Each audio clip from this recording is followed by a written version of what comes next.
Adapun tanda balik, alhamdulillah di syariat kita ada beberapa tanda yang dengannya kita mengetahui sekarang seorang sudah masuk di usia balik.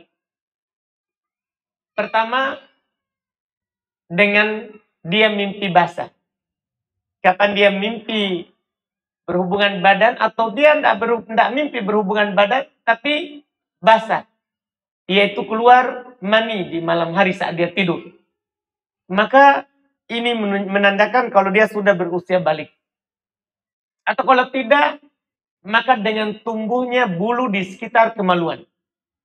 Kalau ada seorang dia tidak mimpi basah tapi sudah tumbuh bulu di sekitar kemaluannya, maka itu menunjukkan dia sudah berusia balik. Dia sudah berusia balik. Ini tentunya berlaku umum antara laki-laki dan perempuan. Antara laki-laki dan perempuan. Kemudian khusus perempuan, haid. Kapan dia sudah haid, walaupun umurnya belum 15 tahun, maka dia sudah masuk dalam usia balik. Masuk dalam usia balik. Saya bilang haid khusus perempuan, adapun mimpi basah itu umum, karena perempuan juga bisa mimpi basah. Perempuan juga bisa mimpi basah. Seorang perempuan datang kepada Nabi SAW menanyakan hal tersebut. Ya Rasulullah, innallaha la yastahyi minal haq. Ya wahai Rasulullah, Allah itu tidak malu untuk menyampaikan yang benar. Walaupun itu hal yang mungkin kita anggap malu kita sebut. Terus lanjut dia bilang, wahal alal mar'ati guslun idah salamat. Apakah perempuan itu wajib mandi jika dia mimpi basah? Berarti perempuan adalah bisa mimpi basah. Kata Nabi kepadanya, na'am idza ra'atil ma. Iya, wajib dia mandi seperti laki-laki kalau mimpi basah, wajib dia mandi kalau dia melihat air. Kalau dia melihat air, maksudnya air mani. Ketika basah, berhubungan badan, kemudian basah, maka wajib dia mandi. Ini bedanya antara mimpi dan mendatangi istri. Kalau mendatangi istri, walaupun tidak sampai keluar mani, wajib mandi. Wajib mandi. Ini bedanya.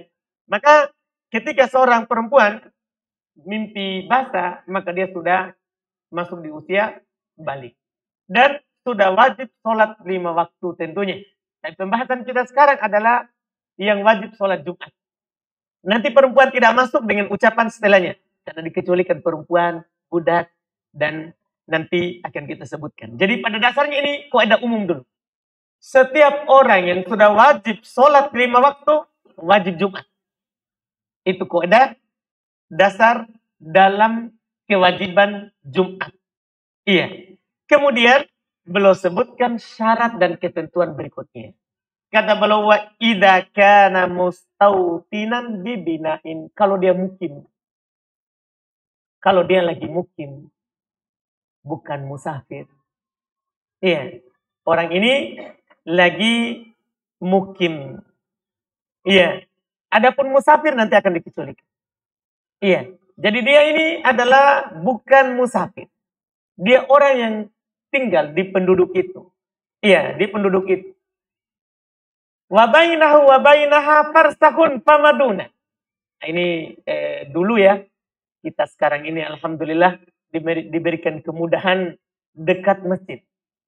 Masjid berdekatan. Bahkan kita di Makassar ini setiap lorong ada masjid. Tapi dulu orang jarang kampung sehingga jarang masjid. Bahkan tidak semua kampung ada masjidnya. Tidak semua kampung ada masjid yang menegakkan Jumat. Karena dulu rata-rata yang menegakkan Jumat itu masjid besar. Masjid jami. Ya, misalnya di Madinah, hanya di Masjid Nabi Jumatan. Semua di penduduk sekitar Madinah ada musola. Tempat sholat 5 waktu. Tapi bukan tempat Jumat. Bukan tempat Jumat. Sehingga ketika hari Jumat, orang-orang yang berada di pedalaman datang ke Masjid Nabi. Datang ke Masjid Nabi. Makanya belum kasih tahu di sini jarak wajibnya. Dari masjid tempat kita tinggal. Wa bainahu wa bainaha farsakun famadunah. Antara dia dengan masjid yang ditegakkan Jumat, itu wajib dia datangi, itu kalau jaraknya adalah 5 farsakh. 5 farsakh itu ya dia satu parsah itu 3 mil. 5 parsah ini jarak antara kita dengan masjid.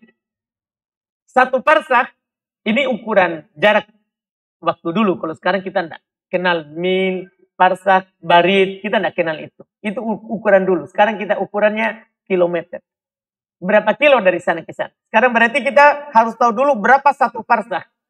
Satu parsah itu 3 mil. 3 mil. 1 mil itu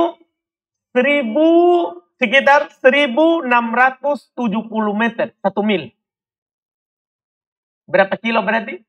1 mil berarti 1 kilo lebih. Beda. 1,5 kilo lebih. Karena 1 kilo kan 1000 meter. 1000 meter. Anggaplah berarti 1 mil itu 1,5 kilo lebih 170 meter. Itu 1 mil. Berarti kalau 3 mil berapa kilo? Kali tadi. Berapa? Kan satu parsah 3 mil. Berarti kali 3. Kalau dikalikan 3 berarti sekitar 5.000 meter. Ya 5.000 10 meter begitu. Iya. Kalau dikali 3. Ini satu parsah. Berarti kita kalikan 5. Kita kalikan berapa? Tadi satu parsah. Satu parsah. Berarti sekitar kita tinggal kilo kan itu. 5.000 berarti 5 berapa? Berapa sekarang berarti? Sekitar ya 5 kilo lebih sedikit jaraknya. Jadi kalau kita jarak rumah kita dengan masjid, tempat ditegakkan Jumat. Jarak rumah kita dengan masjid, tempat ditegakkan Jumat adalah 5 kilo sedikit. Maka wajib kita datangi. Wajib kita datangi. Tapi sekali lagi ini dulu. Waktu masjid orang berjarak. Iya sekarang kita Masya Allah. Satu lorong bahkan ada 3 masjid. Depan ada, tengah, belakang juga ada. Alhamdulillah. Jadi ini kemudahan dari Allah. Allah tahu kita pemalas. Iya. Jadi ini namanya kemudahan. Iya.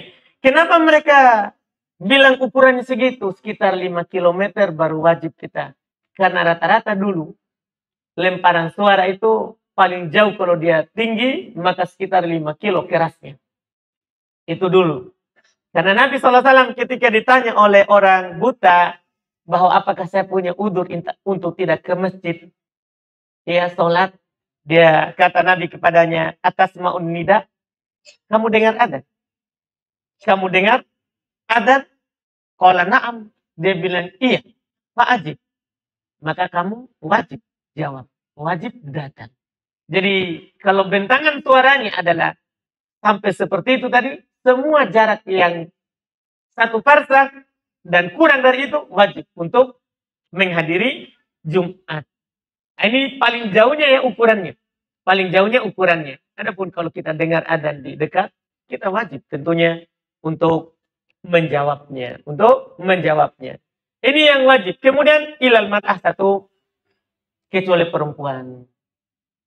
Ya, jadi Jumat wajib bagi seorang yang sudah balik berakal dan bukan musafir yang tinggal di suatu daerah sini, kemudian dikecualikan beberapa golongan yang tidak wajib Jumat. Yang pertama perempuan.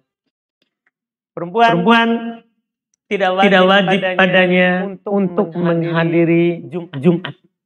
Tidak wajib baginya untuk menghadiri Jumat. Berdasarkan hadis dari Nabi kita Muhammad sallallahu alaihi wasallam, riwayat Imam Abu Dawud dan selainnya dari Thariq Ibnu Syihab secara marfu, beliau katakan al-jum'atu haqqun wajibun.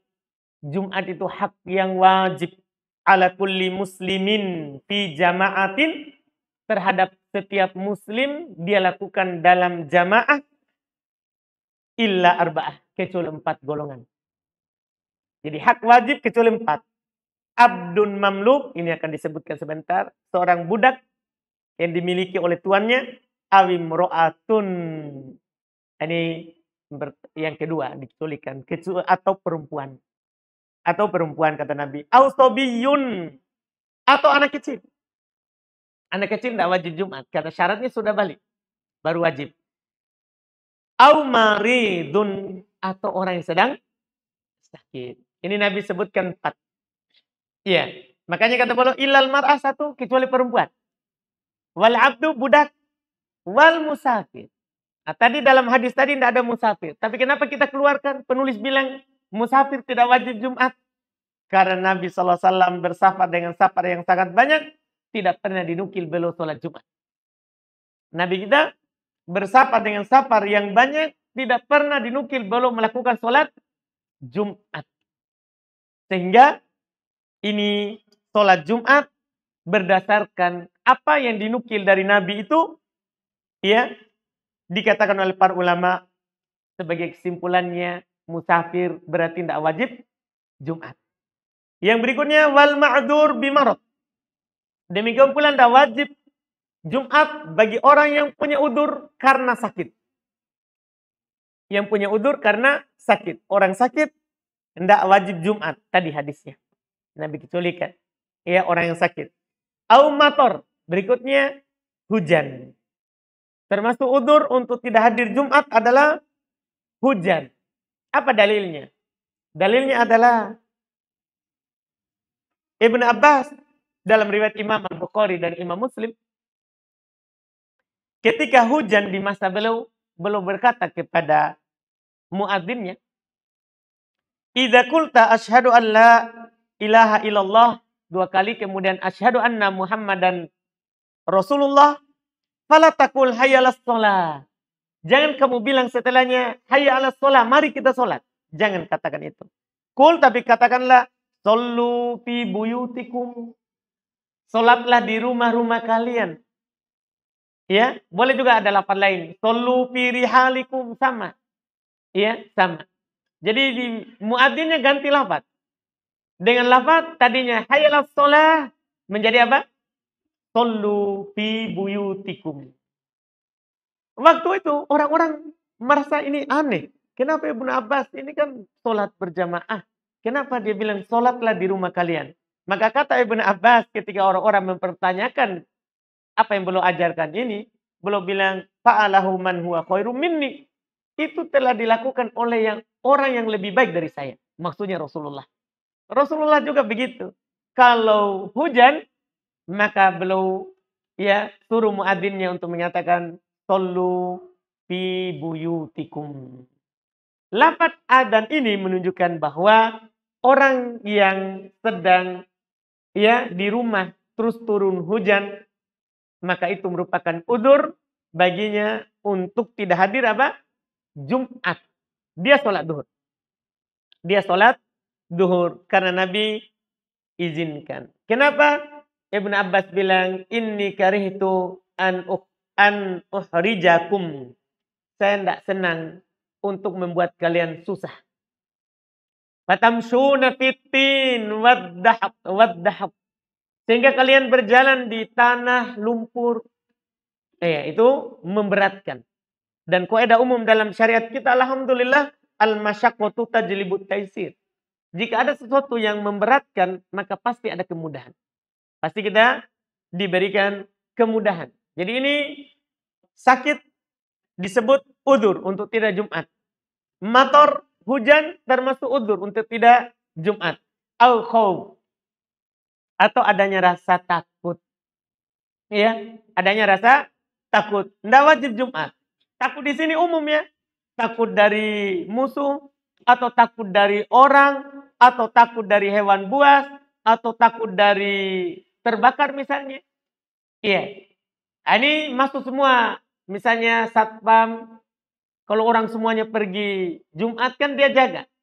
Gugur Jumat baginya kan. Dikhawatirkan nanti kalau Jumat semua nanti ada orang yang masuk di kantornya nanti membahayakan hartanya. Tidak bisa kita bilang kan ada Allah. Ya, betul, tapi kan butuh sebab. Butuh sebab untuk penjagaan. Untuk penjagaan. Kalau begitu ada Allah berarti Nabi tidak perintahkan kita untuk berobat. Kalau jawabannya apa? Ada Allah. Nabi bilang, tadawu ibadallah. Berobat, wahai hamba-hamba Allah. Kan tidak bisa kita bilang, kan ada Allah. Kalau saya sembuh. Kan begitu. Banyak hal nanti yang kita akan jawabkan kalau seperti itu jawabannya.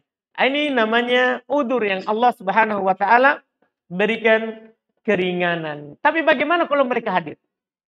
Ada seorang perempuan hadir di masjid saat orang Jumat. Jadi ada masjid, ya, ada tempat untuk perempuan dan perempuannya hadir di situ. Atau budak, atau musafir, hadir Jumat. Atau orang yang berudur tadi, dia sakit tapi hadir juga. Atau hujan, terus dia hadir juga. Atau ada rasa takut tapi dia tetap hadir. Apa hukum Jumatnya? Sah atau tidak? Kata beliau, wa in hadaruha ajza'athum. Kalau mereka hadir Jumat, sah. Sah. Tidak perlu mereka sholat duhur.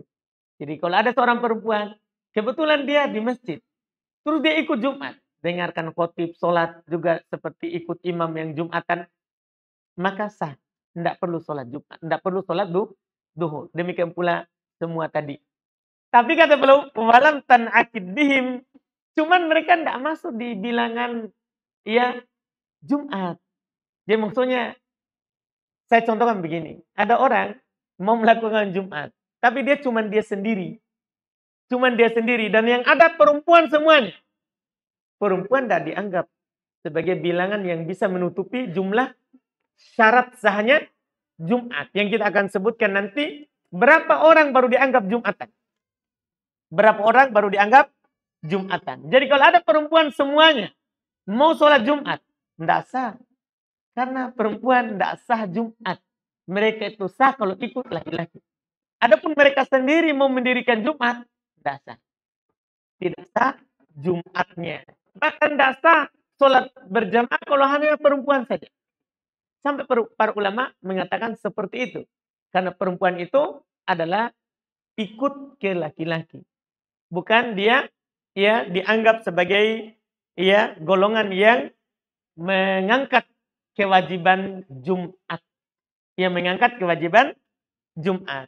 Kemudian beliau berkata, illal ma'dzur idza hadaraha wajaba alaihi wan aqadat bihi. Kecuali tadi orang yang memiliki udur, misalnya hujan atau rasa takut, kalau dia hadir, ya dia hadir, maka wajib ada baginya Jumat kalau dia hadir. Wajib bagian Jumat. Ini bedanya lagi sama perempuan. Perempuan kalau dia di masjid pas Jumat, tidak wajib dia ikut Jumatan. Tapi kalau dia mau ikut, sah. Tapi kalau laki-laki, dia tadi orang yang lagi sakit. Terus kebetulan dia di masjid, wajib dia Jumat. Dan dianggap sah dengan dia. Dianggap Jumat kalau hanya dia yang ada. Kalau hanya dia yang ada. Kemudian beliau berkata, wa min syarti sihatiha. Termasuk syarat sahnya. Fi'iluha fi waktiha. Melakukannya di waktunya tentunya. Tidak sah Jumat kalau dilakukan ketika keluar dari waktu. Tidak sah. Harus pada waktunya. Tinggal pertanyaan kita sekarang, kapan waktu Jumat? Itu pertanyaan kita. Para ulama rahimahumullah terkait dengan waktu akhirnya bersepakat. Akhir waktu Jumat, masuknya waktu asar. Yaitu ketika bayangan benda sama dengan bendanya. Itu sudah masuk waktu asar. Sampai terbentang nanti 2 kali dari bayangan benda. Itu kalau kita ukur dengan benda, bukan jam. Karena matahari kadang siang panjang, kadang pendek. Jadi yang paling bagus adalah bayangan, yaitu dari matahari. Iya. Ketika bayangan benda sudah sama dengan tinggi bendanya, maka sudah masuk waktu asar, keluar waktu duhur. Di situ juga keluar waktu Jumat. Jadi sepakat mereka kalau akhir. Mereka berselisih awalnya. Kapan awal waktu Jumat? Ini mereka berselisih. Iya. Orang Hanabilah, yaitu pengikut Imam Ahmad rahimahullah, mereka berpendapat bahwa awal waktu sholat Jumat seperti awal waktu sholat Id. Itu pendapat mereka. Awal waktu sholat Jumat sama dengan awal waktu sholat Id. Kapan awal waktu sholat Id? Ketika matahari sudah naik setinggi tombak. Di atas 1 tombak, maka sudah masuk waktu Id. Karena tidak boleh sholat saat matahari naik. Saat matahari naik di atas permukaan laut. Tapi kalau sudah setinggi tombak, maka sudah masuk waktu Id. Kata mereka, disitulah juga awal waktu Jumat. Itu mereka. Hanabilah. Oleh karena itu nanti ada buahnya ini dari pendapat. Orang Hanabilah tidak membolehkan sholat jamak asar ke Jumat. Karena kenapa? Kan tidak boleh sholat jamak asar sebelum masuk waktu duhur. Nah, di sini buah dari pendapat itu. Makanya orang Hanabilah berpendapat tidak boleh jamak qashar antara asar sama Jumat. Kenapa bisa? Karena mereka berpendapat sholat Jumat boleh sebelum waktu duhur. Karena waktu Jumat mulai menurut mereka saat masuk waktu Id. Oleh karena itu sholat Jumat gugur kalau Id. Bertepatan dengan Id. Kalau Id hari Jumat. Maka gugur Jumat. Sholat duhur kita. Sholat duhur kita. Ya, cuman kalau ada yang Jumat sah. Jumatnya. Tapi gugur kewajiban sholat Jumat. Di waktu Id. Kenapa? Di sholat di hari Id. Kenapa? Ini tadi. Sama waktunya juga. Sama waktunya juga. Ini pendapat Hanabilah. Tapi mayoritas dari Imam Malik, Imam Syafi'i, orang-orang Hanafiyah, dari mayoritas madhab, ya, mereka berpendapat waktu Jum'ah wa waktu duhur. Waktu Jumat itulah waktu duhur. Waktu Jumat itulah waktu duhur. Kapan waktu duhur? Ya ketika matahari di mana? Di atas kepala kita kemudian condong ke arah barat sedikit. Yaitu sudah ada bayangan ke timur. Tadi kan matahari naik dari timur. Matahari naik dari timur, maka bayangan kita ke barat. Kan begitu? Bayangan kita ke barat. Ini bayangan makin tinggi matahari maka makin pendek. Ketika matahari di atas kita, maka bayangan tidak ada. Itu tidak boleh sholat di situ. Itu namanya muntasaf nahar, tengah hari. Dilarang sholat. Dilarang sholat pada matahari pas di atas kepala kita, yaitu bayangan tidak ada. Ciri-cirinya bayangan tidak ada. Ketika bayangan sudah ada sedikit ke mana? Ke timur, ya, maka sudah masuk waktu duhur. Bayangan sedikit sudah ke timur, maka sudah masuk waktu duhur. Disitulah masuk waktu Jumat. Sehingga menurut mayoritas, tidak masalah di jamak qashar asar ke mana? Ke Jumat. Karena sudah masuk waktu.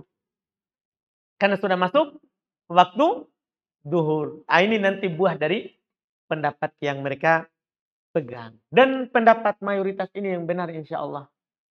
Ya, dan Id tetap gugur. Walaupun Jumatnya masuk waktu itu. Id tetap gugur. Karena berkumpul 2 Id dalam sehari. Tidak apa-apa kita lakukan satu saja. Jadi tetap gugur walaupun Jumatnya kita katakan masuk waktu duhur. Tetap gugur. Karena orang-orang manusia sibuk di hari Id, ya, untuk merayakan hari Id mereka, apalagi Idul Adha, hari makan dan minum. Ini yang disebutkan terkait dengan waktu. Pendapat mayoritas dari Imam Syafi'i dan yang lain itu lebih bagus, lebih tepat, ya, dari yang disebutkan terkait dengan pendapat ini. Kemudian kata beliau fi Korea, tentunya dilakukan di, ya, tempat mukim yang ada perkampungannya. Itu tidak dilakukan di gunung yang tidak ada penduduknya, tidak dilakukan di atas kapal. Jumat. Jumat itu tidak lakukan di atas kapal, tidak. Ini harus di kampung, maksudnya di tempat tinggal. Korea itu maksudnya kata para ulama yaitu jam masyakit. Di dalamnya ada banyak orang tinggal. Ada banyak orang tinggal di situ dikerjakan. Jumat sekali lagi tidak dilakukan di atas kapal laut. Tidak dilakukan di atas mobil. Tidak dilakukan di atas pesawat. Tidak. Iya, ini dia di Korea. Di perkampungan. Di perkampungan. Terus kata beliau, masih cukup? Wa ayyahduruha minal mustautinina biha arba'una min ahli wujubiha. Masya Allah. Sekarang pembahasan kita sekarang adalah berapa jumlah orang baru dianggap Jumatan. Kata Al-Imam Ibnu Qudamah rahimahullah, dia dihadiri orang yang mukim 40 orang dari orang yang wajib Jumat. Itu dari laki-laki yang berakal dan sudah balik. Dihadiri oleh 40 orang. Itu baru dianggap Jumatan. Para ulama kita terkait dengan angka sahnya Jumat, ini mereka berselisih dari dulu bahkan sampai sekarang ini. Berapa jumlah orang baru dianggap Jumat atau baru wajib Jumat? Ada yang berpendapat seperti yang kita dengar barusan 40. Ini pendapat dari orang-orang Hanabilah juga pengikut Imam Syafi'i. Jadi orang pengikut Imam Ahmad, pengikutnya Imam Syafi'i, mereka persyaratkan tidak boleh kurang dari 40. Tidak boleh kurang dari 40. Kalau orang Maliki ya, itu pengikut Imam Malik, rahimahullah, dia tidak boleh kurang dari 12 laki-laki. Jadi dia kurang. Lebih sedikit dari pendapatnya Imam Ahmad, pengikut Imam Ahmad dan Imam Syafi'i. 12 orang sudah dianggap. Iya. Terus sebagian lagi berpendapat paling sedikit 3. Ada khotib, ya, muadzin dan 1 makmum. 1 makmum, yaitu 3 orang. Itu sudah dianggap Jumat. Dari 3 pendapat ini, mana sebenarnya yang punya dalil yang lebih nampak? Punya dalil yang lebih nampak. Yang mengatakan 40, kenapa bisa 40 orang jumlahnya? Dia berdalil dengan kisahnya Nabi Musa. Ketika dia memilih kaumnya untuk pergi di Miqat menerima Taurat, dia pilih 40 laki-laki. Dia pilih 40 laki-laki, tapi itu dalil tidak cocok. Itu dalil syariat sebelum kita. Itu syariat orang sebelum kita. Kita ada syariat sendiri. Betul, kalau tidak dihapus, ya kita amalkan. Iya, tapi kalau dihapus atau ditinggalkan oleh syariat kita tidak boleh amalkan. Yang 12 tidak ada dalil jelas. 3, apa dalilnya? 3 ini adalah satu riwayat yang kedua dari orang-orang Hanafiyah. Ya, 3 orang sudah sah. 3 orang sudah sah. Dalil mereka adalah hadits yang diriwayatkan oleh Imam Ahmad, Abu Daud, dan An-Nasai, serta yang lainnya. Syekh Al-Albani rahimahullahu ta'ala hasankan. Nabi bersabda dari sahabat Abu Darda, "Ma min salasatin fi qaryatin la yu'adzan wa la tuqam fihimus shalah illa istahwadha alaihimus syaitan." Kata Nabi, tidak ada 3 orang dalam satu kampung. Dalam satu kampung. Ndak azan, ndak qomat. Kecuali syaitan akan menguasai mereka. Nabi sebut 3 orang. Ketika sudah ada 3 orang di kampung itu, terus tidak ada Jumatan, tidak ada azan, tidak ada qomat, maka syaitan akan menguasai mereka. Ini kan Nabi sebutkan langsung angkanya. 3. Ini pendapat dengan dalil ini yang benarnya. Ini yang benarnya. Makanya Syekhul Islam Ibnu Taimiyah belum memilih ini pendapat. Juga kalau ulama masa sekarang ini, Syekh Ibnu Baz belum pilih pendapat ini. Demikian pula Syekh Ibnu Utsaimin, ya, Muhammad Ibnu Shalih Al-Utsaimin, fakihnya masa ini, ahli fikihnya masa kita sekarang ini adalah memilih juga sah dengan 3 orang. Dan ini pendapat yang benar. Insya Allah dalilnya lebih terang. Dalilnya lebih terang. Kapan sudah ada 3 orang, sudah sah apa? Jumatan. Oleh karena itu sekarang kita di Makassar, masjid dekat-dekat susah untuk mengumpulkan berapa? 40 orang. Itu susah sekali. Karena itu tadi, satu lorong 3 masjid. Dari mana? Nah, satu lorongnya cuma 40, 30. Jadi kalau sudah ada 3, sah Jumat. Sah Jumatnya. Yang penting ada khotib, ada makmum, ada imamnya, ada imamnya. Kemudian setelah itu akan dibahas terkait dengan berapa kali khutbahnya ini, insya Allah kita di pertemuan akan datang supaya disatukan karena ada pembahasan khutbah, kemudian sholat dan yang terkait dengan hal tersebut. Kita cukupkan dulu, alhamdulillah. Kita lihat di pertanyaan yang ada.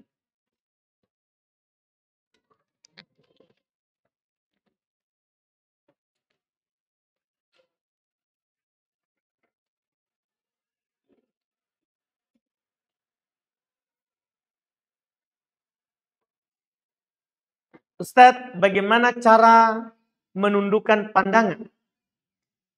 Masya Allah. Saya kira mudah itu menundukkan pandangan. Ya, tinggal kita kasih turun matanya, tidak harus kepala. Iya, menundukkan pandangan. Terus ada lanjutannya. Karena ketika di sekolah, saya melihat teman saya yang cantik. Wah, ini masalah. Saya susah berpaling. Dan dia termasuk yang dekat dengan saya. Iya. Sekali dimaafkan. Jangan teruskan. Iya. Jadi kalau kita sudah lihat dia ada, kita langsung tidak pandang. Karena kapan diulangi, berdosa. Berdosa. Iya. Dan itu hal yang wajar sekali itu dimaafkan. Dan memang anak muda memang susah. Nabi SAW pernah membonceng Ibnu Abbas, pupu belum masih muda, di haji. Di waktu musim haji. Datang seorang perempuan dari Yaman. Wah, cantik. Karena orang Yaman cantik-cantik. Iya. Dia bertanya tentang orang tuanya. Apakah juga dia wajib haji? Dia sudah tidak mampu lagi. Naik kendaraan tidak mampu lagi. Apakah boleh saya hajikan untuknya? Seorang perempuan. Seorang gadis. Tanya. Nabi jawab. Ya, tentang hal tersebut. Tapi masalahnya yang dibonceng ini anak muda. Dia tidak pernah palingkan mukanya dari situ. Sampai Nabi memutar wajahnya. Sampai Nabi memutar wajahnya. Nabi tidak memarahinya. Karena anak muda susah. Iya, apalagi cantik. Terus ditambah lagi kalau perempuan itu keluar, setan akan percantik. Ini masalah. Karena setan berusaha. Dia menggoda kita dengan dua dari dunia.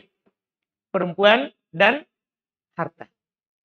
Dari harta, seorang tidak akan pernah merasa cukup kecuali tanah sudah ditutup di atasnya. Ya, kalau sudah dapat satu, pasti mau lagi yang kedua. Dapat kedua, pasti mau lagi yang ketiga. Sampai seterusnya. Tidak ada yang bisa memenuhi mulutnya kecuali tanah. Maksudnya kecuali sudah meninggal. Iya. Terus perempuan. Perempuan. Susah. Iya, kecuali seorang itu punya takwa yang kuat kepada Allah Subhanahu wa ta'ala, maka dia akan dibantu oleh Allah.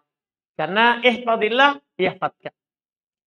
Cara memandangkan tundungan, inilah caranya. Jaga Allah, Allah akan menjagamu. Ketika kita berusaha menundukkan pandangan karena takut melanggar batasan Allah, maka Allah akan bantu kita. Maka Allah akan bantu kita. Makanya kata Nabi kepada Ibnu Abbas, idza sta'anta fasta'in billah. Jika kamu minta pertolongan, minta kepada Allah. Minta kepada Allah Subhanahu wa ta'ala. Karena kalau Allah tolong, tidak ada yang tidak bisa kita lakukan. Tidak ada yang tidak bisa kita lakukan. Wallahu alam. Apakah boleh berdoa sambil menutup mata? Boleh. Berdoa. Berdoa di luar sholat. Di luar sholat. Adapun di sholat kita tidak boleh tutup mata. Karena dalam sholat tidak boleh tutup mata kecuali ada sesuatu yang mengganggu. Ya, karena Nabi kalau sholat belum buka matanya dan belum pandang ke depan. Nabi kalau sholat belum buka matanya dan belum pandang ke depan. Jadi kalau kita doa maksudnya di dalam sholat, tidak boleh kita tutup mata. Kalau di luar sholat boleh. Boleh ditutup matanya. Apakah boleh berzikir sambil menutup mata? Boleh. Boleh berzikir sambil menutup mata. Manakah yang lebih utama, ilmu atau adab? Ilmu atau adab? Adab atau ilmu? Karena sebagian kelompok sebelah mengatakan percuma berilmu kalau tidak beradab. Masya Allah. Iya. Ini pertanyaan sering juga karena sebagian orang kadang menyalahkan orang yang sudah belajar karena mungkin dia tabe, kurang bungkuk. Iya, kalau dia sudah belajar, dia kalau bilang tabe enggak sampai ruku. Enggak sampai ruku. Jadi sehingga mereka bilang apa? Tidak beradab. Kadang masalah seperti itu saja. Pertama sebenarnya kita katakan, enggak mungkin kita bisa beradab kalau kita enggak punya ilmu.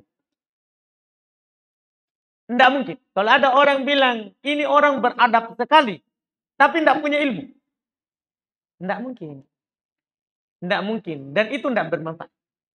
Dan itu enggak bermanfaat. Allah katakan terhadap nabinya, wa innaka la'ala khuluqin azim. Kamu berada di dalam akhlak yang sangat besar. Aisyah ditanya, apa akhlaknya Nabi? Kata Aisyah, kana khuluqul Quran. Akhlaknya Nabi apa? Quran. Artinya kita harus punya ilmu dulu. Baru kita pasti akan beradab. Pasti akan beradab. Jadi tidak bisa dipertentangkan. Ya, kalau kita punya ilmu, pasti kita beradab. Kalau kita melihat ada orang punya ilmu, tapi tidak beradab, dua kemungkinan. Satu, memang hal itu tidak boleh dilakukan. Misal, kita dalam syariat Islam, kalau ada datang seorang guru, tidak boleh kita lagi duduk pergi berdiri. Dilarang. Siapa guru? Kalau ada guru yang suka, ada muridnya lagi duduk, dia datang terus dia berdiri untuk menyambutnya. Kata Nabi, "Falyatabawwa maq'adahu minan nar." Hendaklah dia siapkan tempatnya di neraka. Kalau ada orang suka seperti itu. Kan begitu. Jadi kita kalau ada guru datang kita tidak berdiri, apa kita dibilang tidak beradab? Beradab. Kenapa? Karena itu ilmunya. Itu adalah ilmunya. Sebagian orang karena kita tidak sambut, tidak berdiri, dia bilang, percuma kok banyak ilmumu, tapi tidak punya adab. Nah, jadi pertama dia tidak lakukan, memang tidak boleh. Sama dengan tabe kita sambil ruku, tidak boleh. Ruku itu untuk Allah. Tidak boleh untuk selain Allah. Tidak boleh untuk selain Allah. Sehingga ada orang punya ilmu tapi tidak bungkuk. Dia bilang tabe permisi, tapi dia tidak bungkuk. Sebagian orang bilang, tidak beradab, padahal dia berilmu. Nah, ini dia lakukan seperti itu. Dia tidak lakukan karena memang tidak boleh dalam syariat. Tidak boleh dalam syariat. Iya. Dipahami mungkin ya? Sama dengan cium tangan. Apa hukum cium tangan? Boleh, tidak masalah. Boleh orang cium tangan, tapi cium di hidung, di mulut, di hidung. Cium boleh. Tapi masalahnya kita bilang tidak boleh cium tangan kalau ditaruh di jidat. Ada orang kalau salaman, diambil tangannya, ditaruh di jidatnya. Tidak boleh, ini alat sujud. Tidak boleh kita letakkan sesuatu di sini, ini itu namanya kita sujud kepada makhluk. Kita sujud kepada makhluk. Jadi masalah bukan cium tangan. Masalahnya adalah kita taruh tangan di mana? Di jidat. Itu masalah. Jadi kita tidak lakukan. Kalau cium tangan, para ulama cium tangan, cium kening. Tidak ada masalahnya. Tidak ada masalahnya. Jadi itu harus diperhatikan. Itu yang pertama. Yang kedua, bisa saja sebenarnya itu hal yang dia harus boleh dia lakukan. Tapi kurang dalam praktek. Kurang dalam praktek. Berarti kita tidak boleh cela ilmu. Kita harus cela apa? Orangnya yang kurang mengamalkan ilmu. Tidak ada celaan terhadap ya, ilmu. Celaan adalah terhadap si pemilik ilmu yang kurang beradab dengan ilmu. Jadi dua saja itu kemungkinannya. Dia tidak lakukan karena memang dilarang. Atau dia tidak lakukan padahal boleh. Dia lupa ilmunya. Ya, dia lupa ilmunya. Allahu a'lam.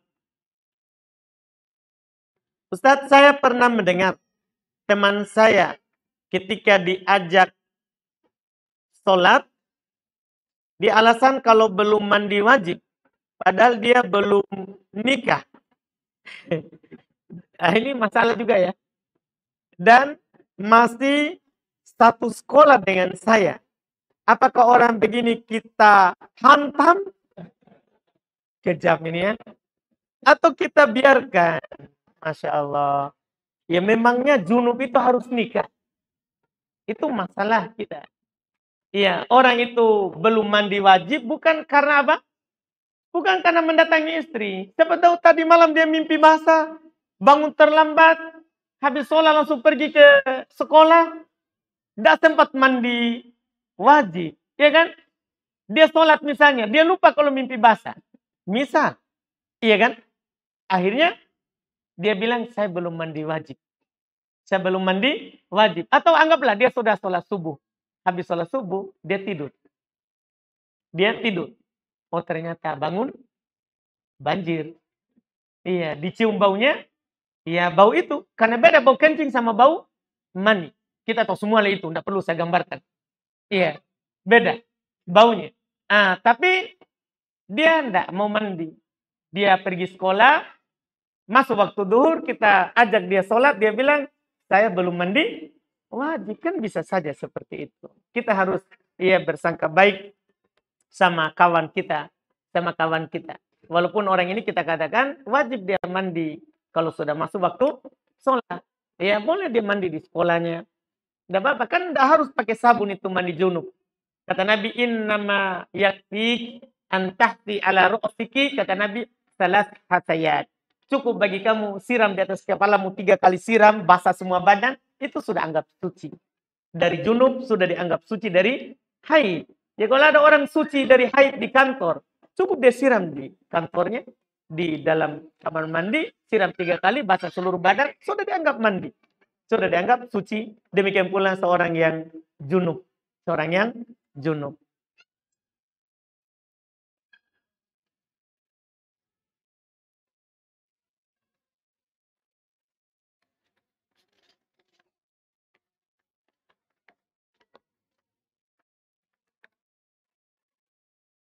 Ini katanya menanggapi yang lagi viral, anak diantar. Terlindas mobil truk karena kelalaian orang tua. Pertanyaan saya, apakah orang tua bertanggung jawab di akhirat kelak? Karena kelalaian orang tua sampai anaknya mati terlindas mobil truk. Tergantung dulu gimana maksudnya itu. Terlalaikan. Kalau dia sudah berusaha menjaga, kemudian anaknya memang yang aktif, tidak dianggap lalai. Tidak dianggap lalai. Tapi kalau dia memang sengaja ada truk datang, maju nak. Oh, itu bilang lalai, bahkan itu sengaja, itu namanya membunuh. Itu namanya membunuh. Jadi, ya jangan sampai kita anggap orang lalai terus, padahal tidak seperti itu. Ya kan? Dilihat, karena tidak ada orang yang mau anaknya celaka. Tidak ada, hewan saja, hewan buas. Pasti dia angkat kakinya kalau anaknya terinjak. Hewan buas. Karena, kenapa? Kita semua mendapat satu rahmat dari Allah. Karena dalam hadis Nabi kita Muhammad SAW, inna lillahi mi'ata rahmah. Allah itu memiliki 100 rahmat. Kemudian, Allah turunkan 1 rahmat ke kita. Dan Allah simpan 99 di sisinya. Biha yatarohamuna wa yata'atafun. Dengan 1 rahmat inilah kita saling menyayangi, kita saling lemah lembut. Dengannya juga dibagi oleh binatang buas, hewan yang melata semuanya. Dan Nabi SAW katakan dengannya kenapa hewan buas itu dia pemakan yang lain. Tapi kalau anaknya, dia tidak makan. Dia angkat kakinya kalau dia injak. Dari sini itu hewan. Apalagi manusia, kan tidak mungkin. Tidak mungkin. Makanya di sini ya tidak bisa kita langsung katakan dia berdosa atau dia ini tidak. Iya, kecuali dia sengaja membunuh anaknya itu tadi, maka dia akan disiksa dari hal tersebut. Bahkan akan dibunuh seperti yang dia bunuhkan anaknya nanti di hari kiamat jika dia tidak bertobat. Wallahu alam. Bagaimana jika seorang yang kerja di atas kapal, yang sedang berlayar, yang tidak bisa sholat Jumat di masjid? Pertanyaan, apakah orang tersebut bisa mengganti dengan sholat duhur? Wajib. Musafir, dia sholat duhur. Ya, dia jamak qashar dengan asar. Duhur 2 rakaat, kemudian asar 2 rakaat. Jadi Jumatnya yang gugur.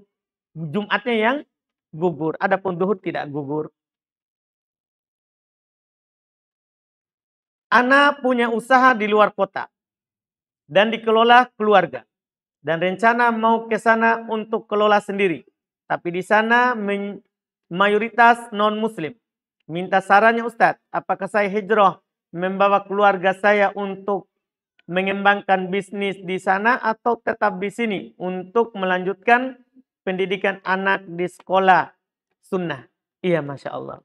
Iya, kita kalau pilihan negeri ya yang daerah yang kita bebas menjalankan Islam atau negeri yang kita tidak bebas menjalankan Islam, ya wajib kita tinggal di tempat yang kita bebas menjalankan Islam. Iya, tidak boleh kita pindah gara-gara dunia. Tidak boleh pindah gara-gara dunia. Ketika Nabi SAW sebutkan hadis innamal amalu binniyat, hadis yang terkenal sekali dari Umar ibn Khattab radhiyallahu taala an. Beliau sebutkan innamal amalu binniyat wa innamal likulli imri'in ma nawa. Amalan itu tergantung pada niatnya. Setiap orang akan mendapatkan apa yang ia niatkan. Nabi sebutkan 2 contoh. Terkait dengan orang hijrah. Yaitu ada orang hijrah karena Allah, ada orang hijrah karena dunia atau perempuan. Kata Allah perbedaannya, kata Nabi, "Faman kanat hijratuhu ilallahi wa rasulih, fa hijratuhu ilallahi wa rasulih." Siapa yang hijrahnya ke Allah dan Rasulnya, maka hijrahnya bernilai pahala di sisi Allah. Tapi siapa yang hijrahnya untuk dunia, yusibuha awi imra'atin yankihuha, fa hijratuhu ila ma hajara ilaih. Siapa yang hijrah karena dunia atau perempuan yang dia mau nikahi, maka hijrahnya kepada yang dia niatkan. Dia dapat perempuan, dia dapat hanya dunia. Jadi kalau pilihan begini kita pilih akhirat. Wallahu a'lam. Alhamdulillah masih ada. Cuman waktu sudah masuk, kita cukupkan. Subhanakallahumma hamdik, asyhadu an la ilaha illa anta astaghfiruka wa atubu ilaik. Assalamualaikum warahmatullahi wabarakatuh.